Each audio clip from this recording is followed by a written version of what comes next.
Darnell had been fighting the VA for 6 years. He had a 70% combined rating for PTSD and a back injury. He couldn't hold a job, couldn't get through a full shift without breaking down or leaving in pain, but the VA had never told him about a benefit called TDIU. His neighbor mentioned it at a cookout. That conversation changed his financial life. TDIU, which stands for Total Disability Based on Individual Unemployability, pays veterans the same monthly rate as a 100% rating, which is over $3,900 a month at current VA rates for a single veteran, even if your rating is lower than 100%. I'm Travis Studdard, a veterans disability attorney, and this is the benefit half of eligible veterans never know to claim. TDIU is not a secret, but it might as well be. The VA is not in the habit of telling veterans what they qualify for. It is your job to file the claim, and if you don't know the benefit exists, you never will. Here is the basic structure. TDIU stands for Total Disability Based on Individual Unemployability. It is a rating status that pays you at the 100% disability rate, even if your combined disability percentage is less than 100%. At current VA rates, the monthly payment for a single veteran at 100% is approximately $3,938. For a veteran with a spouse, it is over $4,158. For veterans with dependents, the amount is higher still. TDIU unlocks that payment level based not on your rating percentage, but on whether your service-connected disabilities prevent you from holding gainful employment. There are two paths to qualifying for TDIU under VA rules. The first is called schedular TDIU. To qualify on a schedular basis, you need either one service-connected condition rated at 60% or higher, or two or more service-connected conditions with a combined rating of 70% or higher, where at least one individual condition is rated at 40% or higher. If you meet those numbers, you have a foot in the door. The next question is whether your service-connected conditions prevent you from maintaining substantially gainful employment. The second path is called extraschedular TDIU. This is available to veterans who don't meet the percentage thresholds, but whose conditions are so limiting that it would be unreasonable to deny the benefit based on numbers alone. Extraschedular TDIU is harder to win, but it exists and it is worth knowing about if you're close to the thresholds but not quite there. The phrase the VA uses is substantially gainful employment. That does not mean you have to be bedridden. It does not mean you have to be completely unable to do anything. It means you cannot hold a job that pays more than what the federal poverty threshold considers marginal employment. That threshold is tied to the U.S. Census Bureau poverty threshold for one person, which the VA updates periodically. Check current VA guidance for the applicable figure. If you're working part-time and earning below that threshold, or in a sheltered work environment, you may still qualify for TDIU. This is where veterans make the most mistakes. They think because they worked part-time last year, or because they tried to work and failed, or because they volunteer occasionally, they don't qualify.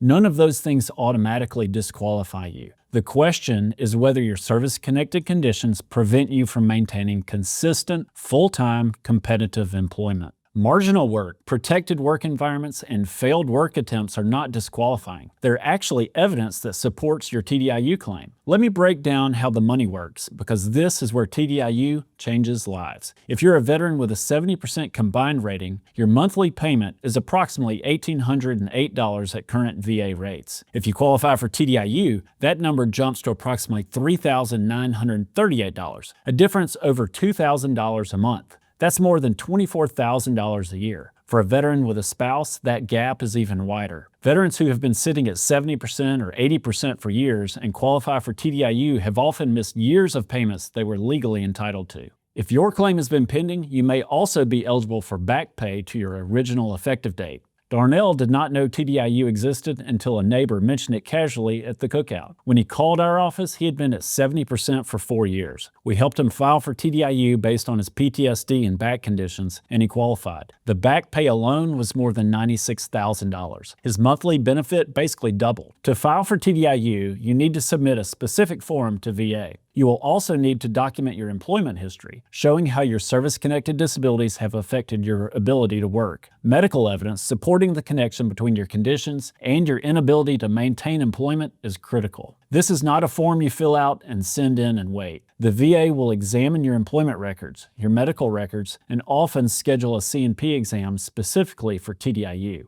The C&P exam for TDIU is different from a standard rating exam. The examiner is not just looking at the severity of your conditions. They are evaluating whether your conditions, taken together, prevent you from maintaining gainful employment. What the examiner writes in that report matters enormously. If they say your conditions are limiting, but you can still perform sedentary work, that language can kill a TDIU claim. If they say your conditions prevent consistent attendance, prevent you from tolerating a structured work environment, or cause unpredictable flare-ups that would result in termination from any job, that language supports the claim. Before your C&P exam for TDIU, you should talk to an attorney. You should also talk to your treating providers about getting documentation that specifically addresses your ability to maintain employment, not just the severity of your conditions in a clinical sense. A doctor who writes patient experiences severe PTSD episodes that would make consistent attendance at any job impossible is giving you gold. A doctor who writes patient has PTSD, doing okay, is giving you nothing.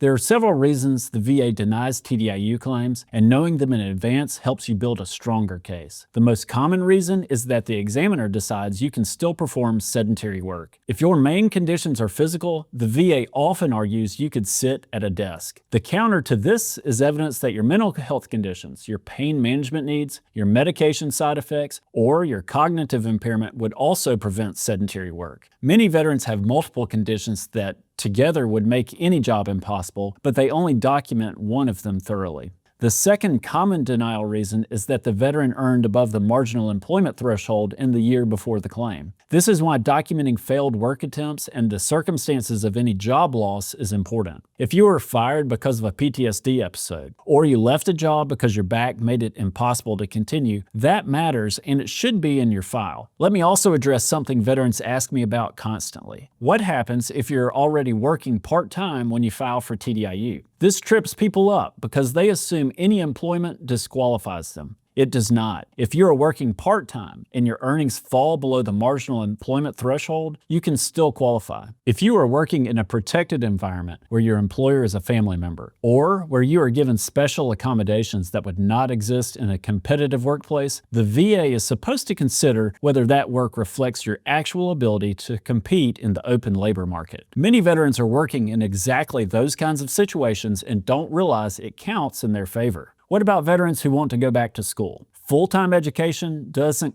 disqualify you from TDIU. The VA should look at whether your service-connected conditions prevent you from working, not whether you are pursuing education. Veterans who are attending school because they cannot work are often strong TDIU candidates, not weak ones. Effective dates matter enormously in TDIU claims, and this is where veterans often leave money on the table. If you've been unable to work because of your service-connected conditions, and you've continuously appealed for increases or service connection for years, but you only recently learned about TDIU and filed, your effective date may still go back to the date your conditions made you unemployable, not just the date you filed for TDIU. Establishing an early effective date requires evidence showing that you met the criteria before you formally filed on TDIU. That might mean employment records, medical records, or statements from former employers documenting when your conditions started affecting your work. The difference between an effective date of 1 year ago and an effective date of 4 years ago, at over $2,000 a month difference from your current rating, could be tens of thousands of dollars. This is not a paperwork technicality. It is real money that veterans miss because they don't push for the right effective date.